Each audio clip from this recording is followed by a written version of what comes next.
Welcome, everyone, to Expanding Your Consciousness. And tonight, the theme is strife in our life.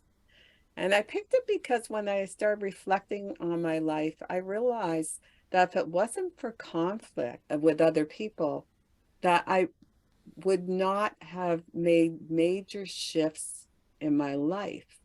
It was due to that friction with others that they pushed me out of my comfort zone, which led to positive changes in my life.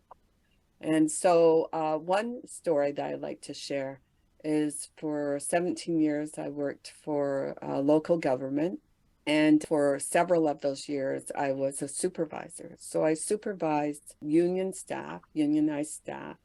And we had one position in the museum, because I worked in local museums, where the person had a very unique job.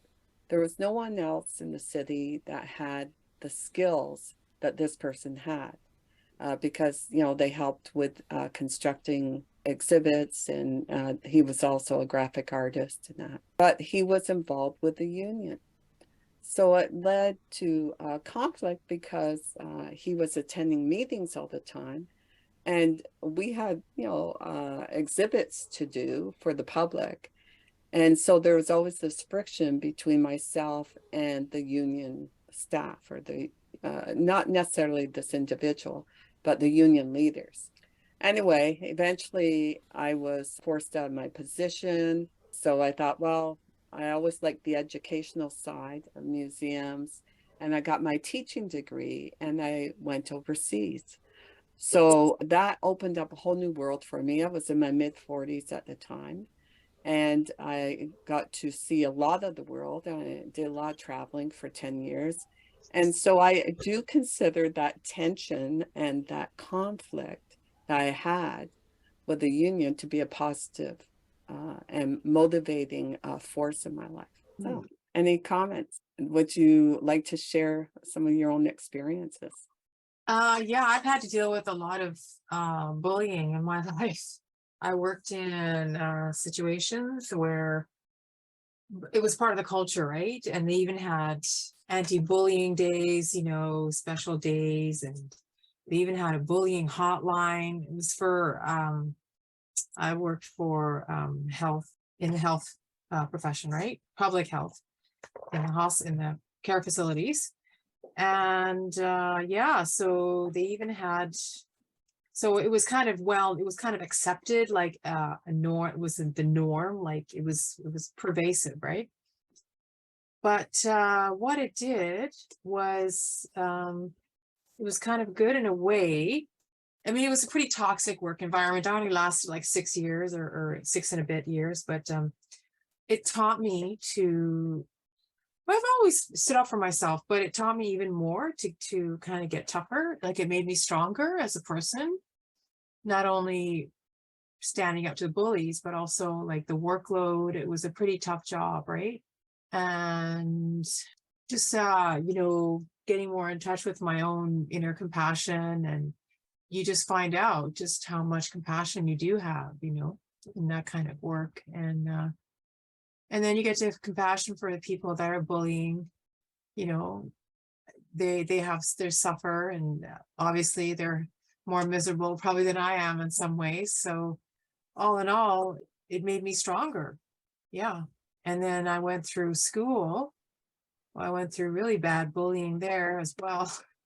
More like behind the scenes. And again, that was another layer of strength, but that's in my past now. I don't have those situations anymore, thank God. It's been a number of years. And then in my living situation, I had somebody that was a bully. She was just awful. She lived across the hall from me, and where it's a 2 suites on this floor. It's an old house, and we share the same entrance, but just racket every night. It was like the neighborhood pub, next door. It's just not awful. So then when I stood up to her, I told her, to quiet down. She didn't like that. And so she started bullying me. So I complained to the landlord, and then she got worse after that. As luck would have it, her karma came back to her, because she'd been living there for 8 years. And then after 8 years, I guess she got really drunk one night and turned the water on, left the water running, and it flooded the whole house, like all the way down to the basement, caused all this water damage. And she was given notice. So there you go. Because I was considering moving, and then I decided I changed my mind. I'm like, no, I'm gonna fight. This is my home, and I'm gonna fight for it. So I did, and then eventually 6 months later, she got thrown out anyway. She got evicted. So I've heard lots of stories about that, with that kind of thing, and even in work situations where somebody is being a bully and being awful, and the person just, sticks it out, and then eventually it changes. The bully gets fired, or they get transferred, or something like that. So yeah, you just hold your course and stay on course, and just have faith that things change and get better, or you move on to something better. Yeah, Yeah. I also think confronting bullies is important. I was never really bullied until I was in Egypt, and there was a Western teacher there, and she was bullying another teacher, a young teacher. But this was a teacher, this young teacher was someone that could dish it out as much as take it, back. But when that teacher left, this teacher, along with a fellow teacher, so it's interesting, right? I worked in management supervision for years with the city. And then I come into this situation and I thought, isn't it weird that teachers actually bully when they're supposed to teach their kids not to bully, right? And I actually looked online about it because I was so surprised about it. And they said bullying among teachers is a big problem. So anyway, they were out in the hall, gabbing away. And it was a year where I had a lot of Egyptian boys and more boys than girls. Like I had like 3 girls and I think 15 boys or something, right? And of course, Egyptian boys are very active, very physical. Boys are anyway, right? But anyway, they were, gabbing away and my boys were about to go out for break, for recess. And they say, oh, you don't know how to handle them, that sort of thing, right? Or no, they were, as the boys went to go out, they said something to them, like, walk or whatever, but they shouted to them, right? So anyways, I just said to my boys, go outside, right? And I'll see you shortly, right? Because I was supposed to do duty. And I turned to the one teacher and I said, you never talk to my boys like that again. I said, it's my class. I know how to deal with my class. And I've had enough of you complaining about how I teach. I don't criticize your teaching. You don't criticize my teaching. The other teacher turned around and ran to her classroom, and that teacher just turned and walked away, right? And after that, she had a lot of respect for me, right? It totally shifted our relationship because I wasn't, first of all, I was very popular in the school. I sat on law committees and led the law committees and that sort of thing. So for her to target me wasn't a good move on her part, right? I had a good relationship with the owner of the school and, with the principals and that sort of stuff and the superintendent. So anyway, so I had, good backing for me, but at least, I could face her. And that's one thing about bullies. And I thought about her afterwards because she really wanted to be friends with me and all this. And I really thought it's usually bullies that have been bullied, right? And so, they just, dish out what they've been dished out to, Yeah. or, what's happened to them in the past. So anyway. Yeah, Yeah. so bullying, just so you know, I was quite surprised, like when I got into teaching, that was such a problem among teachers. Yeah, it is a surprise. And even like among healthcare, I was really surprised. I thought I had this idealistic view, like, oh, we're all caring people, we're gonna help people, we're all gonna be, it's good people here, I'm sure they are good people. It was just some bad habits and, or, animosity. And, but yeah, I just thought there would be more harmony, more, kinship, more sort of goodwill, but it wasn't like that at all. I mean, it was just awful. And but one thing I've noticed, it's true what they say, when you stand up to bullies, they just run away, they cower. And every time I've noticed that, every time I start to bully, that's exactly what happened. They Yeah, yeah, just shrink right down. yeah. But I never had to deal with that until my early 30s. Isn't that strange? I never had to deal with bullies until my early 30s, and then it's been off and on for years, and then it's only recently that it's stopped again. So, but yeah, if I ever come across it again, I'm gonna just nip it in the bud, man. Just, I think you just confront it right away, and not let it get out of hand, because people will just, it seems, some people, the bullies will just walk all over you if you let them, Yeah, just get worse. Yeah. yeah. I think that goes back to our last expanding your consciousness video with Lib McTaggart, right? Where that woman, really embarrassed her and said, "Oh, you're fake or you're phony or something," right? And everyone, gathered around to protect, to show support. But she says it did shake her, right? It shook her up when the woman confronted her. But she said, when you really have a good understanding of who you are and, that sort of thing, she said, usually you're unshakable, right? So, I think that's what she was reinforcing in her talk, is really know, why you're here, what your purpose is, and, make it very clear so that people can't shake you off of your path. Brent, Ken, any comments? The concept of bullying was one that was big in my family. My mother was a bully. And what I heard was that when you're bullied as a child, there's an invisible flag that goes up over your head that says you're vulnerable to being bullied. And the bullies can see that.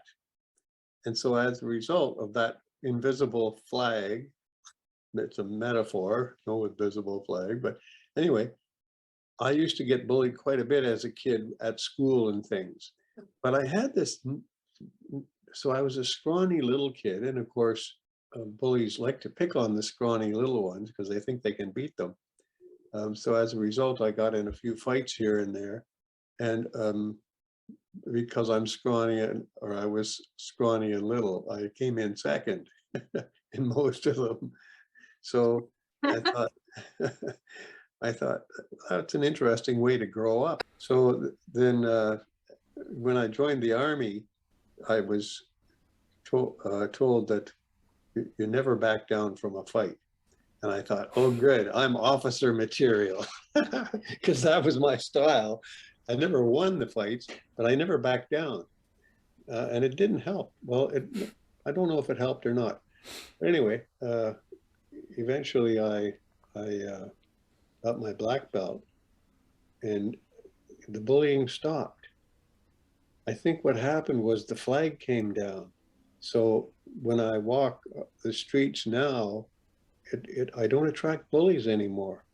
And it's the most interesting thing. The senseis know all about this kind of stuff, and I don't. I was a part-time sensei for a little while there, but I never really learned the mentality of a bully. My mother was a bully, and she bullied her children.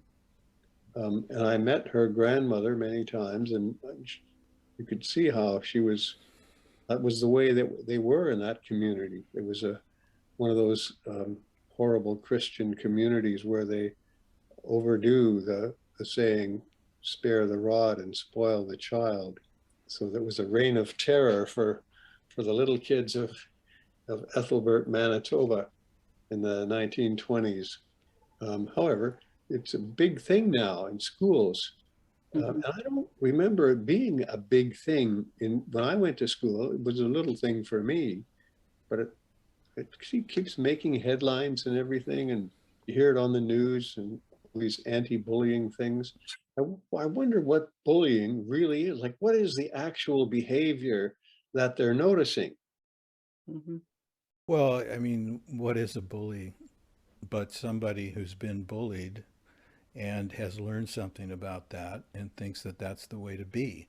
I Yeah, mean, we're not born bullies, you know. no, We pick that up from the environment. And I when I was a kid, I didn't like bullies, and I'd walked away from them, or I cowered down to them, just to get them away from me. I felt that there was something wrong, but I didn't know exactly what it was. But the reason I felt there was something wrong is because inside me there was this really strong emotional reaction to being told what to do, or something like that. And I think this comes from people who are very insecure inside, and they need to prove to themselves that they're worth something. And so if they can get people to cower in their presence, then that gives them a big ego and a false sense of security. And I think probably 99.9% of them had parents that did that, or had reactions as kids to other kids, and they picked that up and learned it. My dad used to spank me, when he thought I needed it, and he'd go out and pick a branch off a tree. It was called a switch, and you throw it through the air and you could hear it. And I screwed up a few times in his mind, and then he would, like put welts on my legs from that experience. And he did that. I mean, I don't blame him for that at all, because his dad obviously did it to him, and he thought it was just the way that things should be.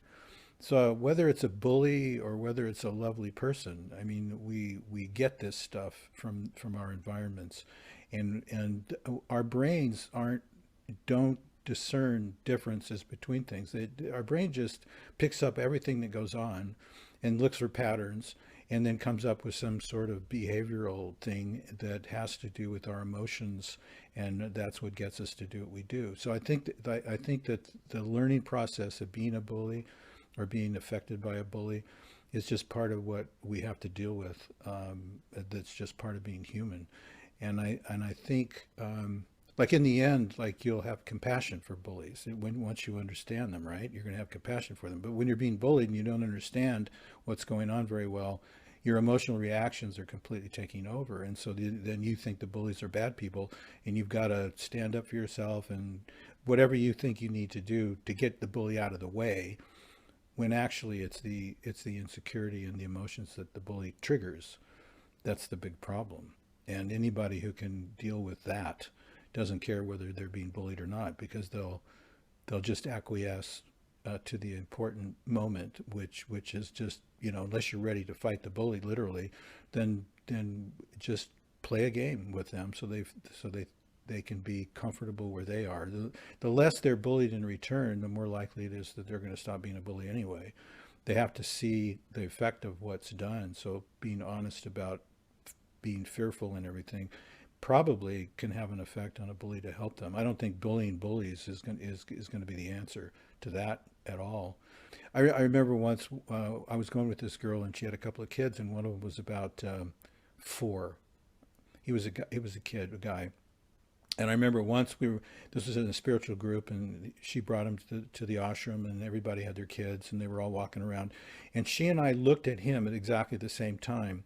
And he had his shoulders back and his chin up in the air, and he was walking around like he owned the room. And he was like 4 years old. And as soon as like he walked away, both of us, our eyes met, and we looked at each other, and we both started laughing, because we could see the emergence of this egoic being, coming into existence, because he was picking this up from the environment, thinking not even knowing what he was doing, and then he had it in him. He almost looked like a bully, but because he was so young and everything, it was amusing. But I mean, that's how it gets going, right? I mean, they pick it up, all this stuff up as kids, and Yeah. I don't know. In my experience, I used to hate people like that, and I used to want to get even with them, because I was put in a position to feel very insecure and to feel very helpless. And that was a terrible feeling, and I didn't want to deal with that. So I would try to blame, the triggering agent for the problem when they're the ones that had the bigger problem than I did even. And eventually it's just gotten to the point where I kind of understand that.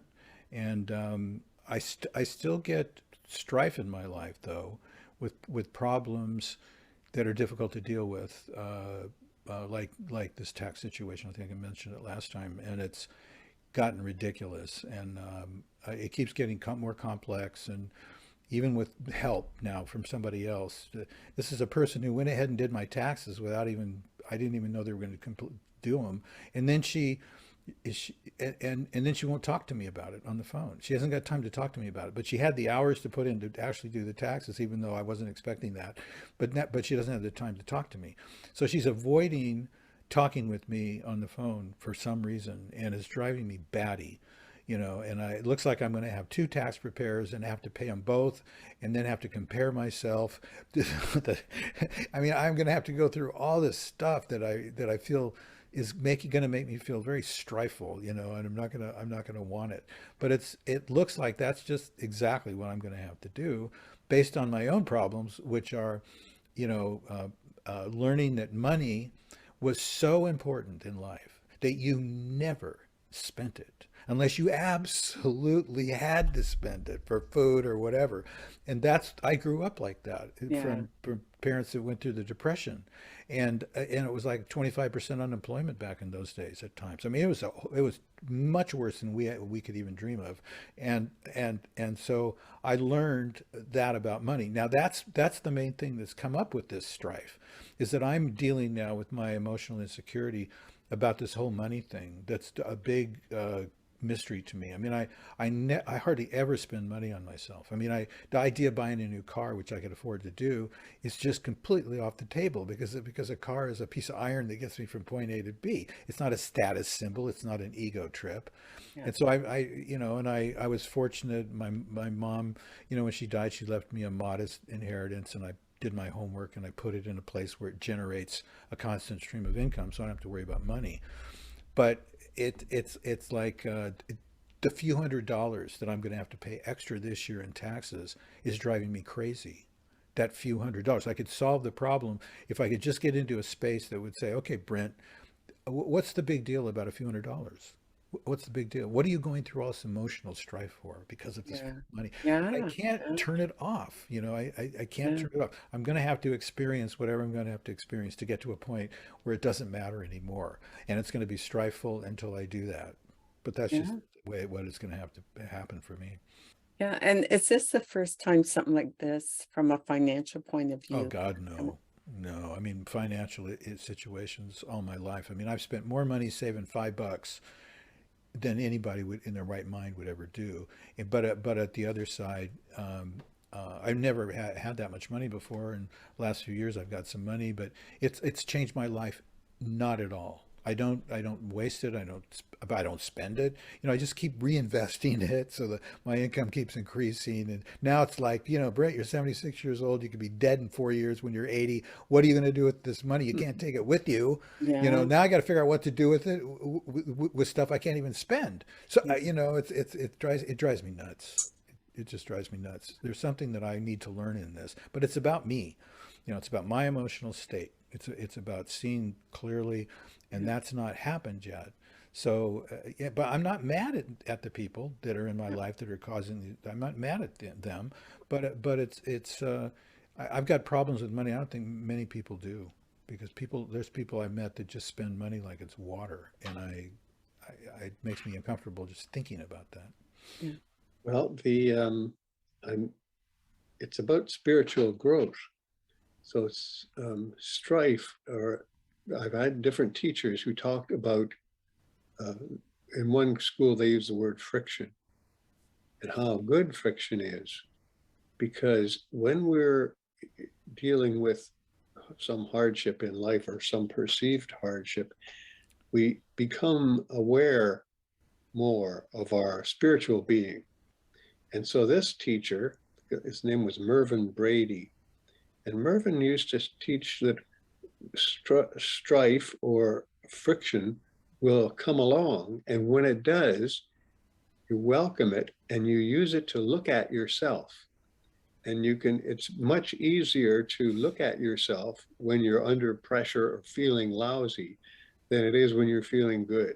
For some reason, I don't know why. So he wanted us to use that as an opportunity. And I remember one time, one of his students, his mother died.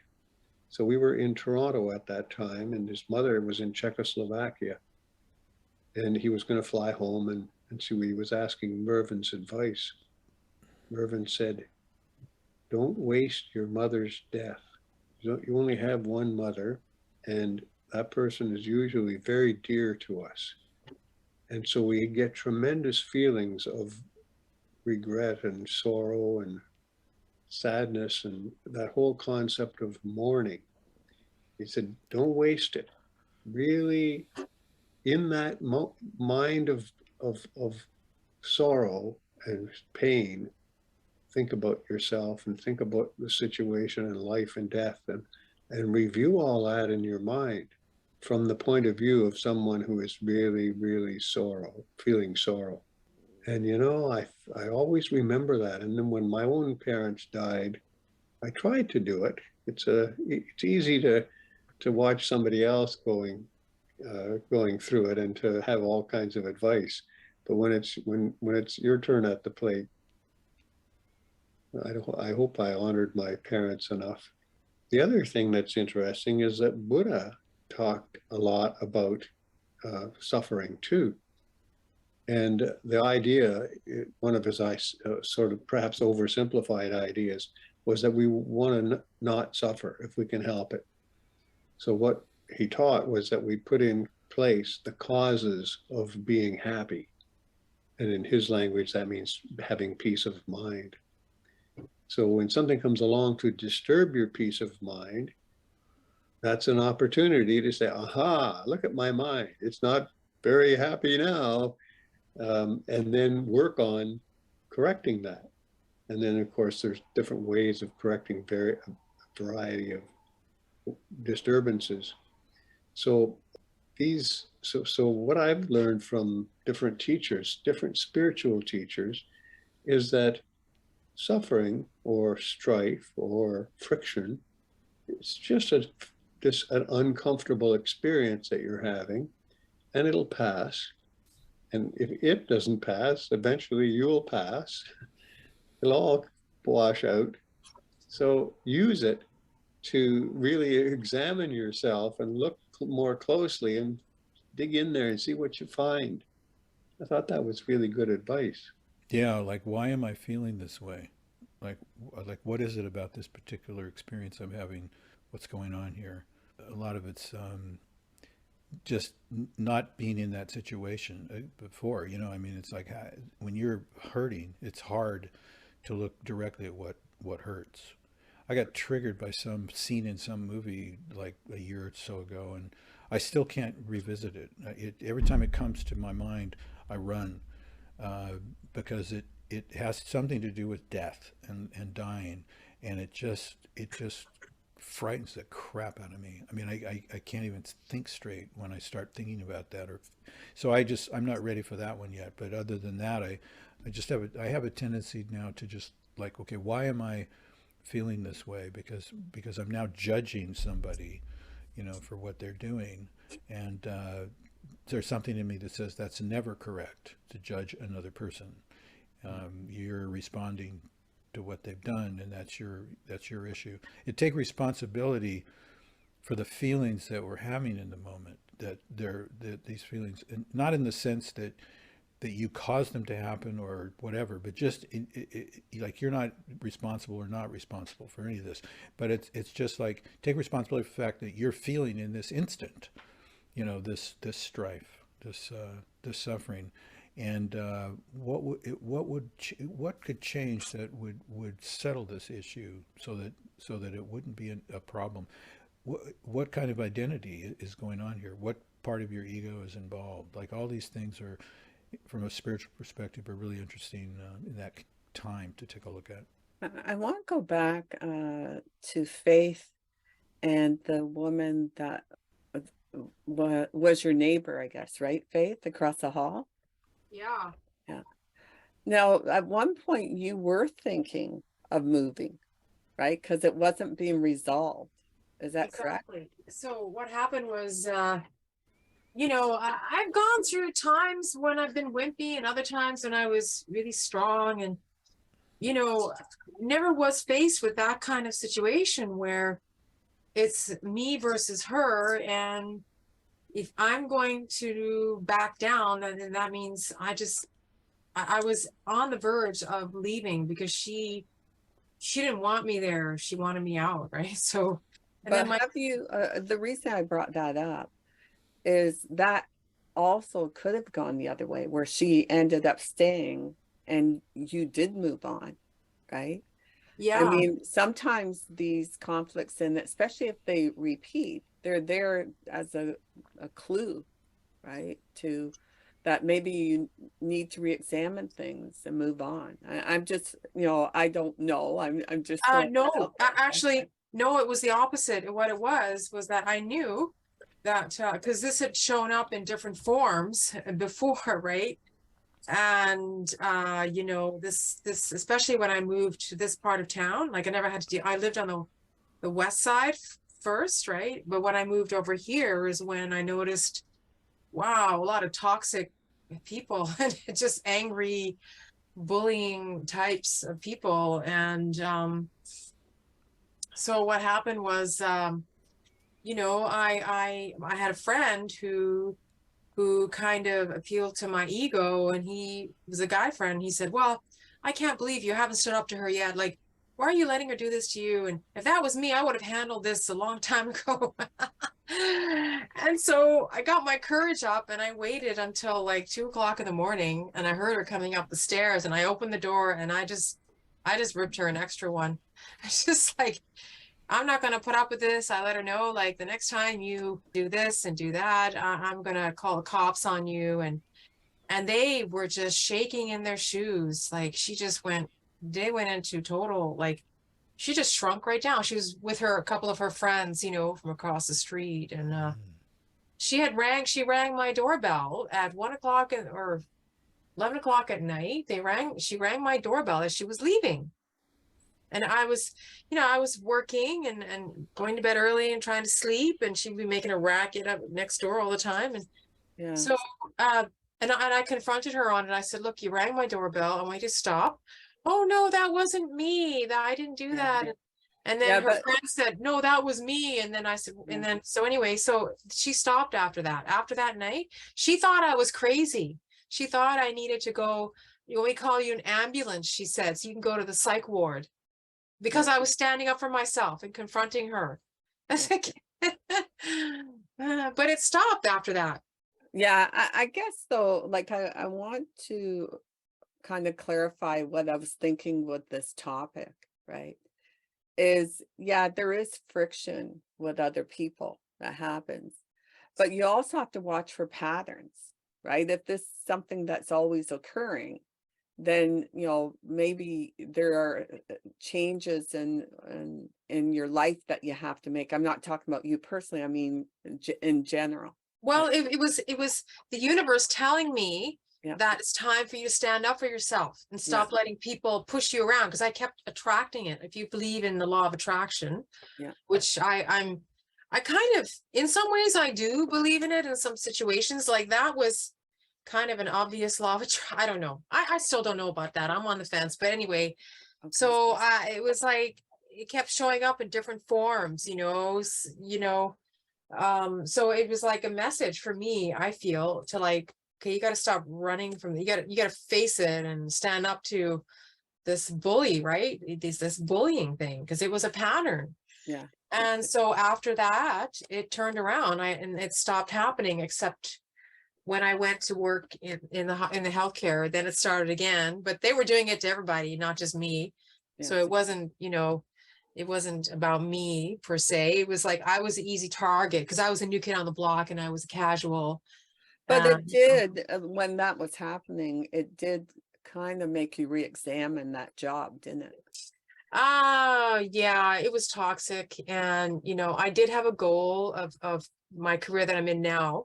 I mean, I really loved that job.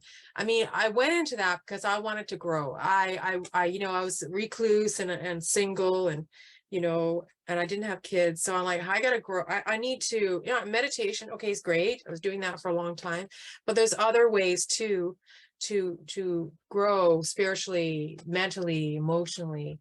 Yeah. And giving is one way of doing it. Giving, sincerely, being authentic in your caring for other people and protecting the vulnerable.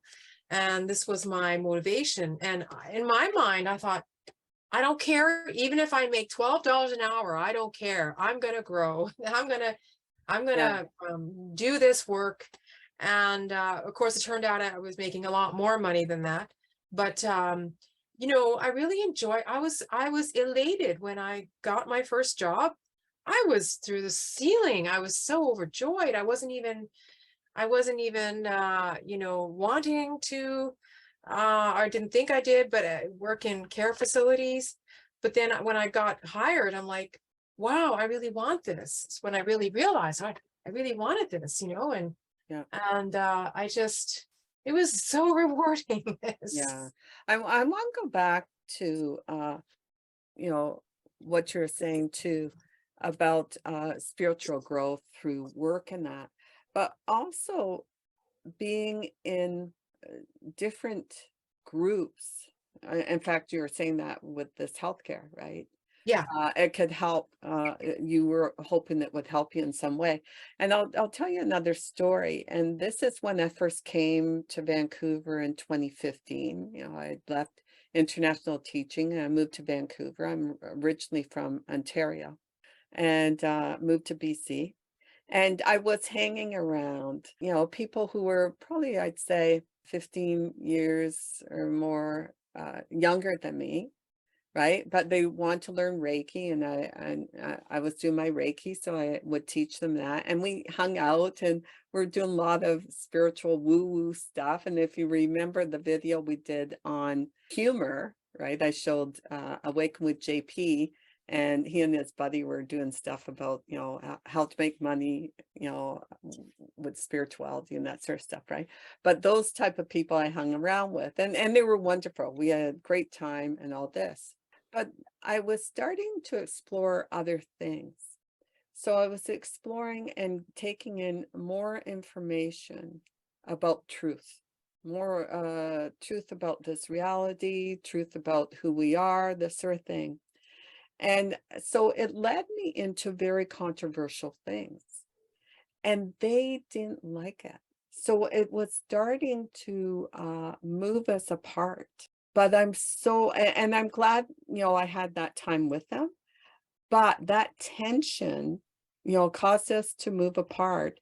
And it moved me into other circles where I met people who had very expansive ways of thinking. I learned so much from those people. And I still have many of them in my circle. So again, that was a situation where strife in my life actually moved me in a positive direction. And I'd like you to, reflect on that, have, where people leave your life, right? Because you've changed so much, and other people have come in to fill that void, so to speak. Oh, well, I told you a story. I think I told you about how I came to be where I'm working now in the healing studio. I was working in a different place, kind Yeah, of like a corporate situation, yeah, and their policies changed. I lasted there for 10 months, and it was a good 10 months. But I won't get into details because YouTube, right? Censoring and all. yeah, But their policies changed and did not match my own personal policies, my own personal values. So I had outgrown them. There was a little bit or a lot really oppressive policies that came down. So it wasn't going to work for me at all. And the room they had me in was like 7 by 9 feet, right? Tiny, tiny room, barely enough room to move around, and no air conditioning in the summer and no heat in the winter. So not good working environment, right? Conditions. But I learned so much in that, even in especially the first 3 months I was there, just profound breakthroughs in my own professional learning and growth and understanding, very deepening. So I'm very grateful for that experience and for having worked there and for having had that opportunity, even though in the end, but it's, as it turns out, it was a good thing that they changed their policy, because then I moved into, like, within 3 days of leaving there, I'm now at a new place that's completely opposite. I mean, just a beautifully designed, healing place, and beautiful co-workers, and we're on the same page, like-minded people and similar values. Very much spirituality is the core value, and that's our number one value, and we all get along great. But we also went through some conflicts from time to time in the first few months, but now we've come out the other side. We resolved them, and I've been there now. It'll be a year, November 3rd, and it's going to be probably another few years for that's my intention anyway. And so we can have conflicts and then resolve, and then become stronger in our friendships and get even close. It can bring people closer, even, if you're on the same page, you're on the same path, and you're growing together. And we have a respect for each other. And it's been quite a journey. So it was a good thing, because I got into a much better situation with people that are more aligned with my own values, and making my income increase as well. So yeah, it's been a great year for me. Yeah, great. Yeah. Ken, Brent, anything you'd like to add? I have something to add. I want to quote the famous Austrian philosopher Arnold Schwarzenegger, who said, "No gain, or sorry, no pain, no gain." Oh, good one. Yep, it's right out of the discussion that we're having tonight, and it involved physical training, and we're saying, oh well, it also involves psychological training and opportunities. Pain is not bad, but as Brett so kindly points out, it doesn't feel that good, and that feeling is what that's our enemy. We don't react very well to bad feelings, but if we could just get that under control, the actual strife itself, the actual problem, might not really be a problem. And Schwarzenegger thought it was a necessary part of progress. Probably the best thing a spiritual person wants to grow spiritually, would be to join the service and go into the SEALs of the army or something, and go through that training, because you actually get trained to deal with pain and ignore it, so to speak. Those guys, anybody that gets through those massive programs, they're trained because they are going to encounter places where the strife is going to be ridiculous. And so in order to fulfill their mission, whether you think it's good or bad, they have to go through this training process. And I don't know, that just came to mind, that that 8 weeks or that 16 weeks or whatever it is that they have to go through in the beginning could be really excellent for everybody, because you've got to deal with your emotions, you've got to deal with your feelings, and you've got to get into a place where, regardless of how bad they are, you keep moving. Yes. Yeah, I would think police officers have to go through that too. Yeah, I'm sure their training is similar. Yeah, I would think so. I'm sure it's tough to be, a young officer and having to deal with more seasoned officers, right? And, I'm sure, they have their conflicts within the police force, but also with the public, right? So, they become seasoned over time, right? Yeah. like all of us, I guess, Well, the guys who go through basic training in the services have people on top of them that are telling them what to do and how to do it.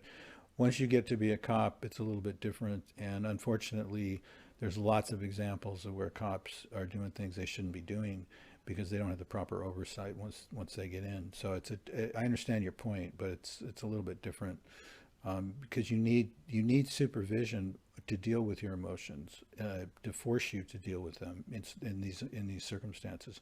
And then you become a cop, and sometimes you can't deal with your emotions, and so you pull your gun out. So it's, yeah. you Yeah. know, Yeah, I think it's I mean it varies, I guess, but I think of like the Vancouver police and my interactions with them, they've been very good, right? When we've been at protests and all that, they've been pretty good, so I had the good fortune to go through training in the Canadian Army, mm, and was fabulous. Just, you don't, it's exactly what you're saying, Brent. You learn to deal with it in ridiculous situations. I'm just glad I didn't get any Arctic training. I'm not so sure I would have dealt with that too well. yeah. The same is true of martial arts training. It depends on your sensei, but that's a pretty brutal pass. what's the most brutal, I think, is when we're alone and we're trying to deal with our own emotions and there's nobody else around. I mean, you can talk to people about your emotions, but you still got to deal with them. And if there's nobody around, like there's nobody around for me right now with this fucking tax situation. So I'm alone, and I just got to deal with it, and I will, and I'll get through it. But it's kind of hard to do, and also self-discipline is difficult. There's so many things in a progression that I'm supposed to be doing right now in my own mind, and I'm being stifled all along the way because in any given moment, like I'll look at my to-do list that's probably got 200 different things on it right now, and finding one thing I can do in that moment sometimes is absolutely impossible because all I really want to do is go to YouTube and watch Messi hit soccer balls or something. I just, and then the day goes by and I don't get a lot done, and then I go, oh, Brent, you didn't get anything done today, did you?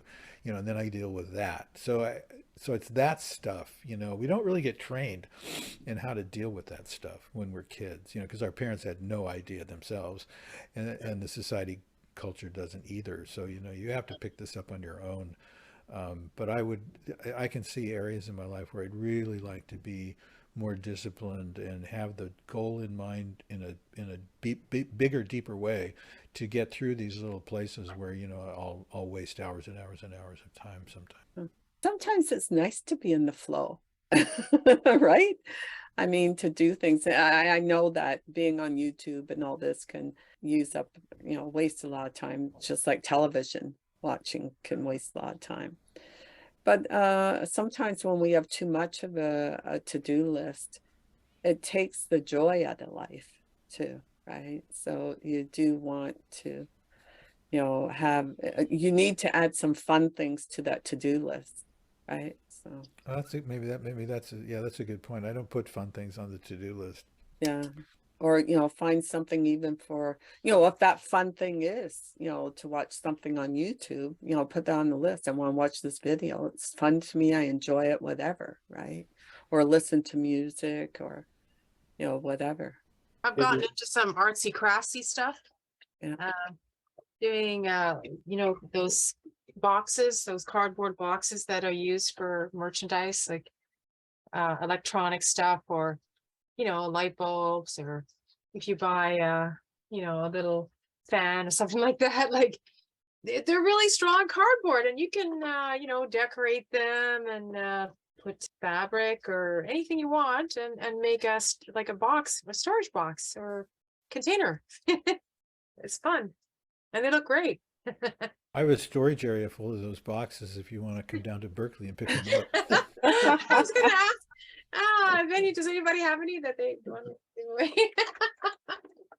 I think I've got the solution for you, Brent. What you need is two lists, and it just comes straight out of Shakespeare. It's to do or not to do. That's the question. And what you need is a not to do list. I like that. Oh, At the top is stop wasting time. Yeah, there you go. Yeah. But sometimes I think we can fill our time too much that we forget to really enjoy things. I mean, look at how many people rush from one thing to another, and they even plan their children's playtime. I mean, I grew up, and if we wanted to play, we ran out the door and we played. Nobody planned our time, right? And and taking them to soccer games and all that. So I just wonder sometimes, do we try and fill our time too much without really enjoying the moment or enjoying life overall? And I say that as I did have an incredibly busy day today, but I did manage to enjoy a few moments here and there. So anyway, the next story I wanted to share involves Dave, and it actually involves how expanding your consciousness came about. And it happened almost a year ago. It'll be a year ago in November. And Dave and I had a conflict, and it had to do with I wanted to express my views about something. It's a free speech thing. And anyway, he felt that I should not have expressed myself in this group, right? So I got really upset because I'd warned him, you're not to censor me, right? All this. And I packed my bag and I left. I walked out, right? So I showed up at the fellow that I help out. I showed up at his place. I phoned him. I said, look, I've just walked out. I have my suitcase and all this, So I show up, because, I knew he'd have a place for me to stay. And it was funny because you have to know this guy. He has spent time homeless and in shelters and all this sort of stuff. So I show up with my suitcase and he goes, now you're homeless. Right. And I laughed. I actually laughed. But anyways, okay, so we go and and I have my laptop and I'm working away and all this. And I thought, I am going to do something along expanding consciousness. Mm. And I went on to LinkedIn, and of course I'm still on there, not active in any way, but I wrote out what I wanted. And I thought, yeah, I want to do something with YouTube about it. And I just, want this shift. This is something that I've wanted to do for a while, this shift in my life to really focus on expanding consciousness. And so I started and that's how Lady Colleen, who came into the earlier one, she saw me on LinkedIn, right? So here's someone that I hadn't communicated in 10 years, and she sees it and all this. She goes, where have you been? Like, and all this sort of stuff. And so that's exactly what happened. And of course, Dave and I communicate back and forth and all this. And so I went back, he apologized and that sort of stuff. And so here we are. Something good came out of that conflict. You don't But think the irony of that is that YouTube censors really brutally, and I feel like I have to censor myself a lot. So that's kind of a paradox. It's an irony in a way. It's a little frustrating. And I don't feel that way at all, Faith. I mean, I've said some things tonight that probably somebody would say, well, you didn't need to swear like that or whatever. I mean, I don't think about that one iota. And there's lots of YouTube Well, no, videos yeah, that are that should be censored, probably, that aren't. There's I tons of know, them. I know, but So, I'm Diane knows what I'm talking about. The yeah, stuff that, it's taboo to talk about in this political climate that well, we're you in. like what? What? Name the topic. Well, like the reason why, actually, the real reason why I left that other place. And you get triggered a lot when I talk about it. So you did last time. So I really Oh, don't want you to get COVID triggered. and all that kind of stuff. I Okay, don't well, want you to get triggered. So let's well, stay you calm. can. Everybody stay calm. You talked about it here. You can talk about it again. You can talk about it. You can make a video on it and talk about it. There's all kinds of videos on YouTube, I think, Oh, that no, no, no, express the no. I same won't thing. be Well, making some any of them have been videos. some of them have been gotten rid of, Yeah. and I understand your point, but there are also some things that if somebody is going to be like so far out in misinformation that's just totally like you know, can cause people to lose their lives, then no, you got I to look don't at take, that. yeah, I don't follow any of that stuff. I just follow my own discernment and my own inner attunement, and based on that alone is what I base my decisions on, you know. So yeah, but and then research as well, and then confirmation from other people that have been on this path, you Sure, know, sure. You know, we very don't. aware in a I way. understand that, and we don't need to go there. I understand, but you know, I don't think that if you were to say something, I mean, did Diane, did that get censored?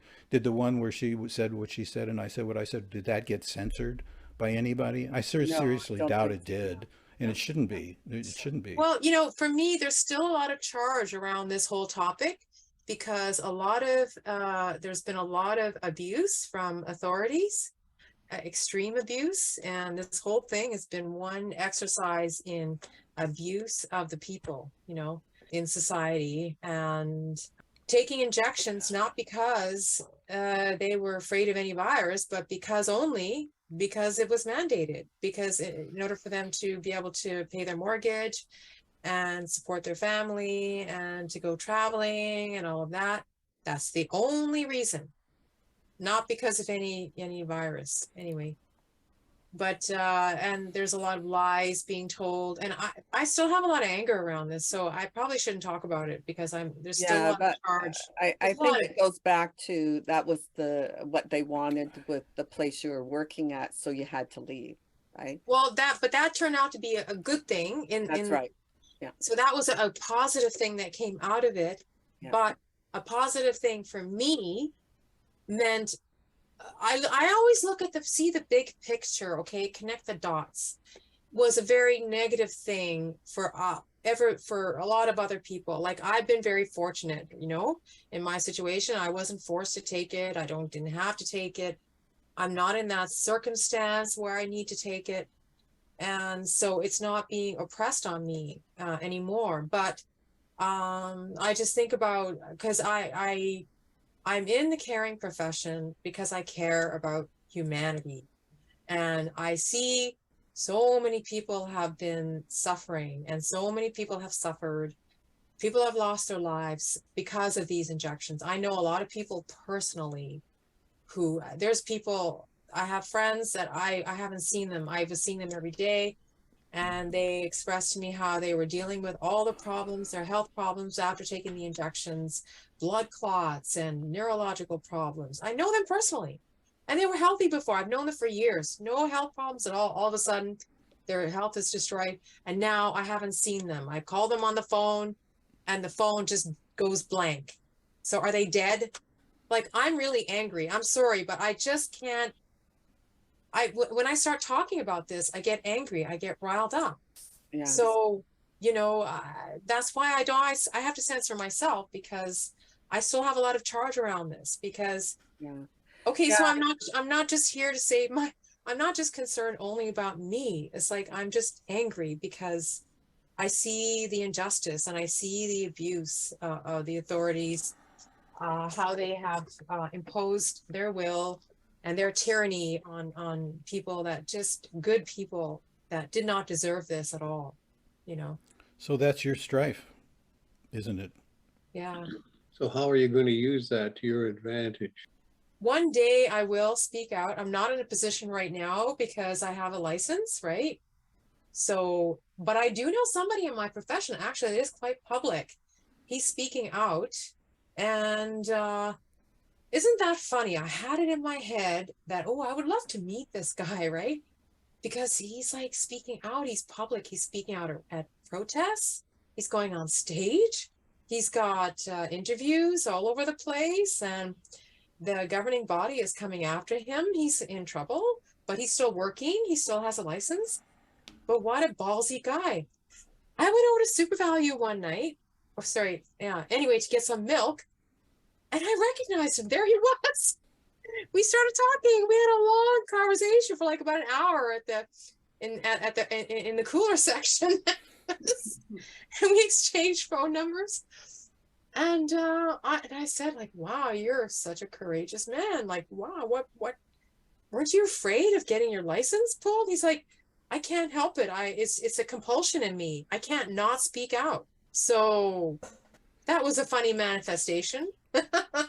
Wow, that's great. That's perfect. That's perfect. The man of your dreams. You run into him someplace and have a conversation, so you can get together with him and you can plot out, your strategy. Well, there's so many more like me in my profession. I keep meeting them, and it's such a relief when I meet people that are not injected, and I was like, oh my God, I'm so relieved. Like you're one of us. We're we got to stay. I'm not knocking people that have taken the injections at all. I'm like, I don't discriminate, and I'm not judging them at all. But I am bewildered, baffled. The people that I know that have, that I thought they were more aware, or more insightful, or more discerning, and it's like, so Yeah. it is, but that's just not, they're not in that frequency, right? Like that famous man David I talks about, right? They're not in that frequency, in that zone. They just can't see it, Yeah. Yeah. so yeah, it's just frustrating. It's just Yeah, frustrating. I think too, it's just the whole idea of freedom of speech, and we've talked about this in previous videos. But how do you expand your consciousness if you cannot have free thoughts and express those thoughts freely, right? I mean, you should be able to do that, Well, no yeah, but matter the what the but the topics. problem is the racists would agree with you. They would say I should be able to use the N word in front of the faces of those people anytime I feel like it. Well, you're going to get in trouble if you do that now. I grew up using the N word all the time because that's just the way it was, and black people were seen as inferior. It was just part of the culture. And so that's changed over the years, and I Yeah, don't yeah, see but black people as inferior anymore. So the problem, there are limits on speech. I mean, obviously, you can't yell fire in a theater because that'll cause a stampede. Yeah, but that's You a can't safe violate. You yeah, can't but you're situation. implying advocate that the Yeah. violate. contents of the injection actually have a personality and Well, have yeah, but see, that's a viewpoint you have that a lot of people agree with, but most all other people don't. So you've got a big wall in front of you to try and do that. But you've got to expect that because to all the people that say this has saved lives in the long run for millions of people, like you don't have evidence to prove them wrong except for your own Oh, I personal do actually. I have experience. a lot of Well, evidence. okay, then put it out there and do your thing and go for I it. can't. And that's why we're being silenced, because Well, then live with that. That's your yeah. strife, and figure out a way to live with it. Deal with that feeling you hate Oh, because you can't I express already have. yourself. Okay, Yeah. great. So you're in a perfect place. That's great. But all I'm saying is that, you can say what you want to say, but there's a problem when you say something about a whole group of people like racists do and say they're inferior and we want to treat them like crap. I never And said that. I know you did, and I'm not talking about you. I'm just talking Okay. about this is a typical example of someone who would say exactly the same thing about what they want to say. And then a lot of us would agree that, there was a time when you could do that, but now we can't do that. You can't just because somebody is 5 feet 8 inches tall, you can't scream and yell, you don't get the job because you're 5 feet 8. That's discrimination. And so when you're discriminating against a whole group of people's ability to live their lives the way they want to live it for no good reason, then we have to come Exactly. in and we have to say something. Yeah. And That's just the way it is. which is what's been happening with the uninjected for the past 2 years, Okay, right? then So that's you promote discrimination. that. You say that, you promote that, you do whatever you want and go for it if that's what you really want to do. And if you feel inhibited by doing that, then that's the feelings that you're going to have to deal with in the process. Well, This is true for everything that everybody. This is true for all of us. Anything that we want to talk about that we don't feel comfortable talking about is a strife situation, and that we've got our feelings to deal with, and it's up to us to figure out how to deal with that. That's one of the reasons we're talking about this right now. Regardless of whether I agree with you or I don't agree with you, it doesn't make any difference. Like every one of us has to find that place inside where we come to terms with wanting to speak out or write or whatever we want to do, that people say, no, you can't do that. So there are people that figure out ways around it, like that guy has. He's been lucky, and maybe you will too. And you'll come to terms with your own feelings in this. Otherwise, then you're going to be in strife all the time. Oh, I'm not actually. I'm much happier than I've ever been in my life. Like I'm becoming more and more happy all the time. I've had some major breakthroughs in my own spiritual evolution and my own inner journey, and it's been life changing actually recently. So, oh Great. yeah, it's can't really get into it now. It would be a long time. It would take a long time to explain it, but maybe next time. I'm happier than I've ever been. So yeah, just because we have to walk our own path, and as we grow and become more enlightened, then it helps others, in that come into our path that we work with, that's in our lives.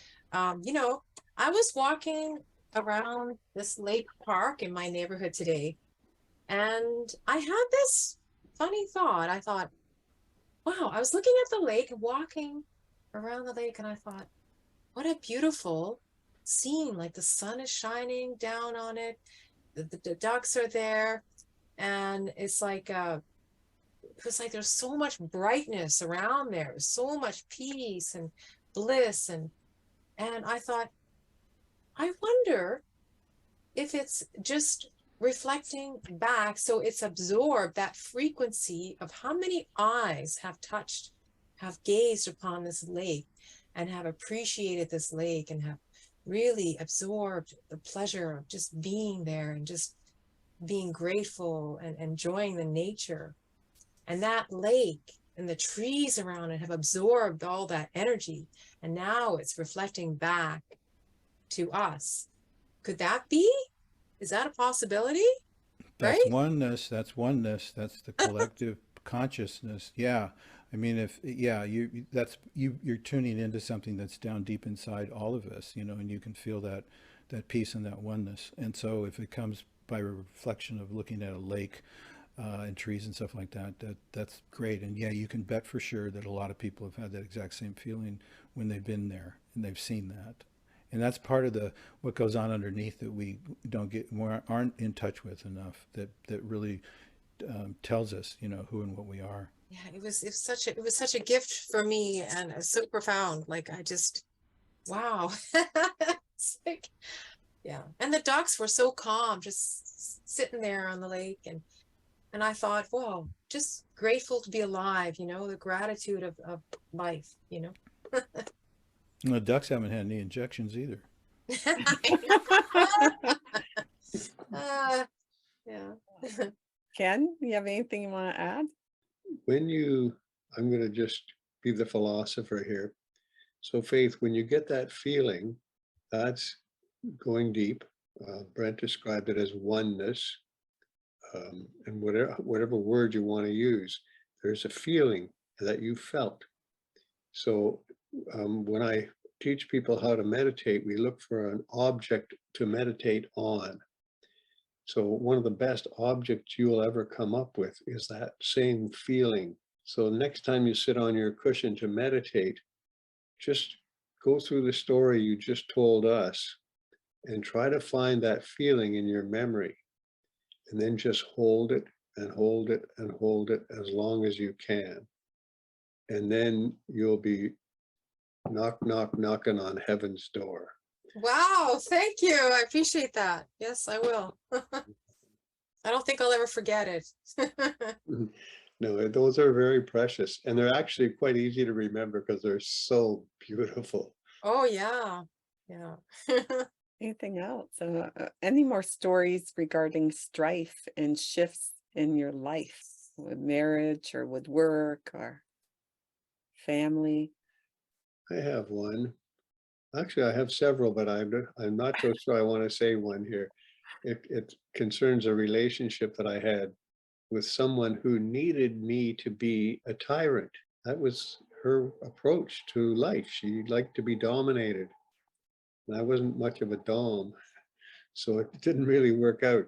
But I don't think that's a story I want to go into much detail. But there was a lot of strife involved, and all I did was leave. Yeah, I'm not yeah, interested in this stuff. Was she into punishment and things like that? I never got that far to find out. Hmm. But anyway, it was. Uh, I hear that there's a whole organizations and everything else yeah, involved in that. Probably are. yeah, It would take quite a bit of training to get me up to that standard. yeah. Yeah, and you know what? It's like that inner voice just says, not for me, and you go, right? So, yeah, Yeah, definitely. it might be an inner voice, or it might be just lack of experience, or Yeah, who knows, who knows. yeah. Yeah, maybe you'd really like it if you got into it. Well, yeah, that's what Who you never knows? know, isn't it? So there's only one way to find out. And that's the interesting part about spiritual development. You really do have to feel uncomfortable and get used to that discomfort. And then maybe it will be comfortable after a while, and maybe it'll actually be enjoyable. So I guess that's the thing about strife or friction. We don't really like it. But once we realize that we can get used to it, or we can learn to enjoy whatever it is, like in the martial arts, part of the training is fighting. Well, fighting, you get hit a lot, and that kind of stings, kind of hurts, and you have to get used to that. And if you don't, you're never going to get anywhere. So the kind of meditation that I recommended for faith was the opposite, where what you're doing is focusing your attention on an ultra beautiful thing, a beautiful experience. However, for Brent, I would recommend something else, and that is to focus. In Buddhism, there's a thing called the meditation on death. And what you do is you just go inside and you realize the truth of your life is that it does have an ending. And then and what that usually elicits is fear. And that's not a good feeling, but you hold that feeling. And the next thing you know, it disappears. And what's left in its place? Whoa. So these meditations, this style of meditation, contemplative meditation, is used to train the mind to stay calm and peaceful all the time. So when you're getting excited because the your anti-vax campaign is being treated harshly by the media or your job or whatever the situation is, you feel lousy about it. Now you somehow have to turn that feeling of that a painful feeling, a stressful feeling, into something good. So in your case, and one of the techniques is to just shift your attention. So when you're feeling really, "Oh, I'm gonna get that son of a gun," when you're feeling that anger, then you flip it. And this might not work too well, but if you were able to move your attention to the lake with the ducks, and that would work. Now that's a pretty big move to take from anger to ultra pleasure. It's probably better to go with smaller steps. But that's the idea of training the mind. The Tibetan Buddhists call it lojong, training the mind using meditation. Oh yeah, I know that one very well. I've been training my mind for a couple of decades now, and it's a training in equanimity. And Perfect. it's a Equanimity is lot. another big one. Yeah, it's a lot of work, but I feel like it's only recently that I feel like, wow, it's actually, I'm starting to see all the fruits of all my years of all my hard work. So that And realization at the lake was one, and Brent called that it was, yeah, oneness. yeah, So, and yeah. you're calling it equanimity, and I beginning Oh, to it's see so, what Brent meant by yeah, oneness. yeah, exactly. It's so much more than equanimity and oneness. It's, Yeah, you but, go a lot even deeper. even Buddha said, everything is ephemeral. Even bliss is just, it's a passing phenomenon. Don't become attached to it, right?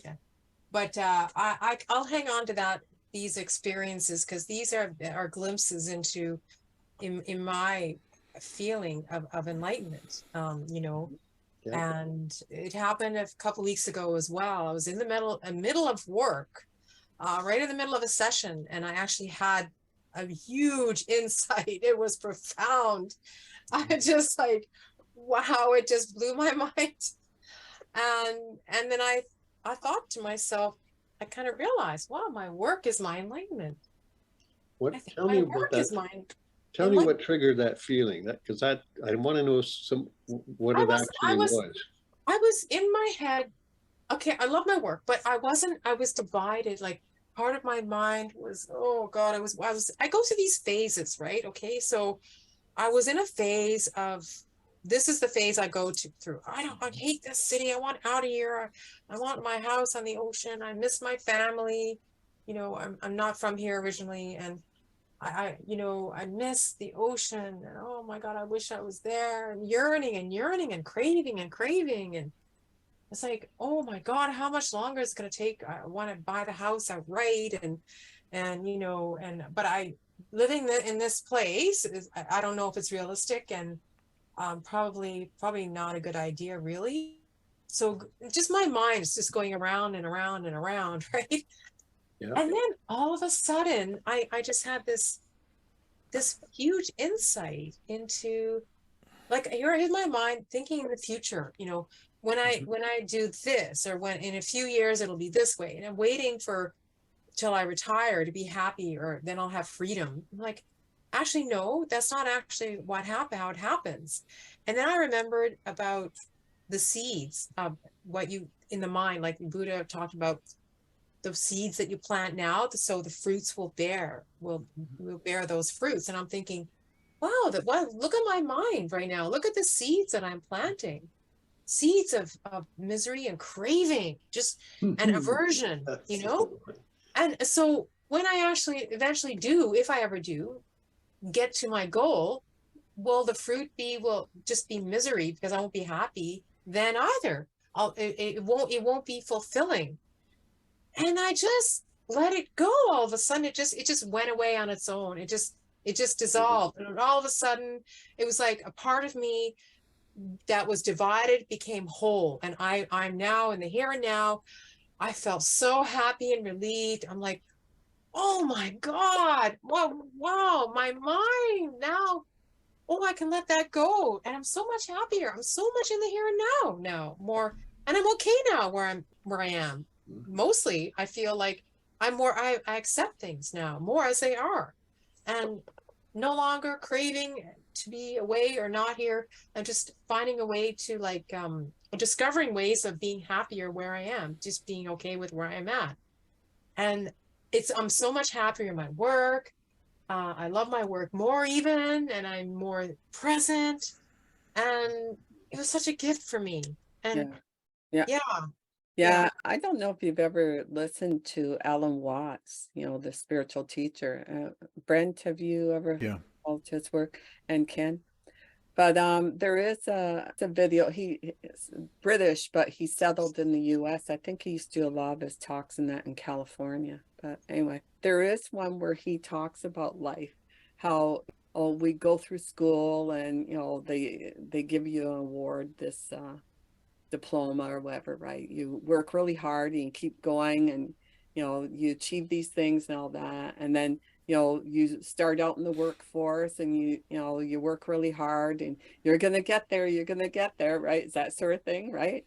And then you reach your 40s and you go, okay, like I have the kids in the house and all this sort of stuff, and like it's like they're always putting a carrot out in front for you to go after, right?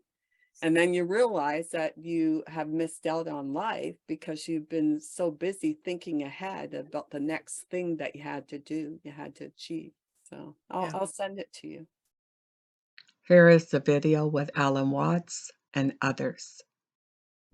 We've got a system of schooling which gives a completely different impression. It's all graded.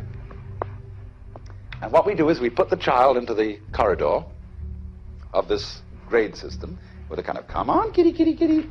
And yeah, you go to kindergarten, and that's a great thing, because when you finish that, you'll get into first grade.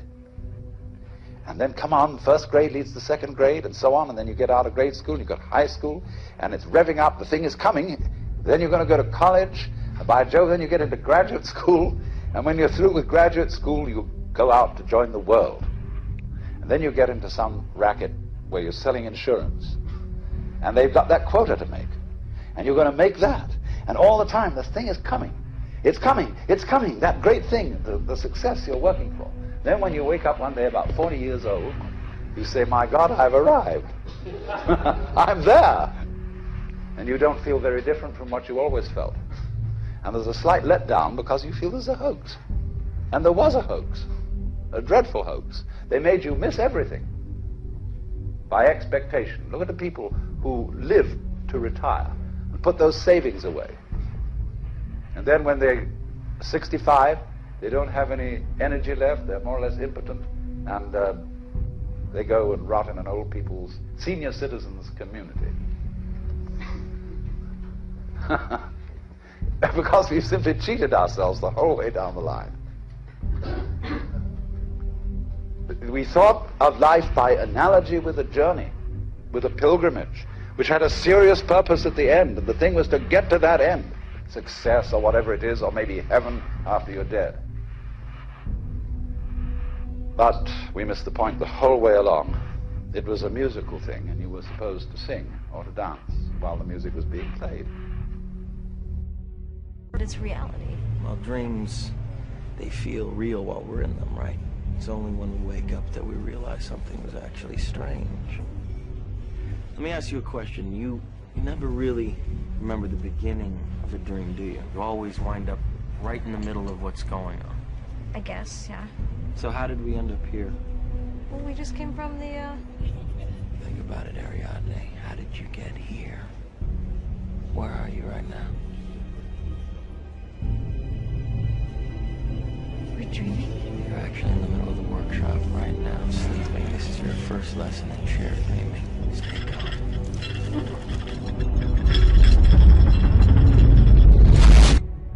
Then we start to see reality in a different way. This is a wonderful quote. You were born an original, don't die a copy. So many people do that. They go through their lives thinking the norm in society is the only possible perception of reality.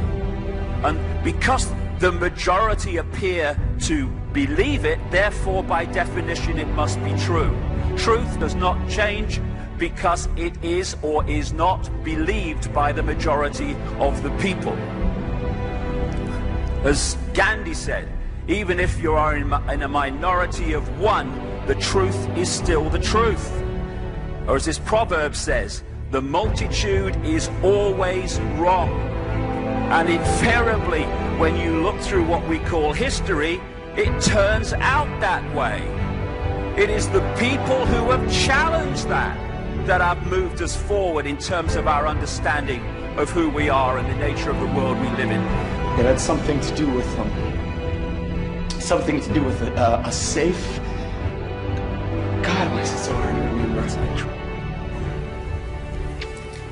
You know, I have this thing, I just mentioned a few minutes ago, when you go, we get so close to things, and therefore they become so normal that we never question them. Take a deep breath, take a step back, look at it again. Traveling through space, throughout our galaxy, and discovering cultures who had reached advanced maturity that had actually destroyed themselves because they lost their original intent. And I believe that the original intent is learning to totally and unconditionally not only love oneself, but love all. When you lose focus of that, things just begin to disintegrate. I don't understand why you have to pay to live on a planet you were born on. And then, I mean, it's such a simple question, and it's haunted me ever since. And you know what, ladies and gentlemen? Ask yourself that question. Why do we have to pay to live on a planet we were born on? And who are we actually paying for the privilege of being alive here? Who made them the boss? Who put them in charge? You know? Think about that.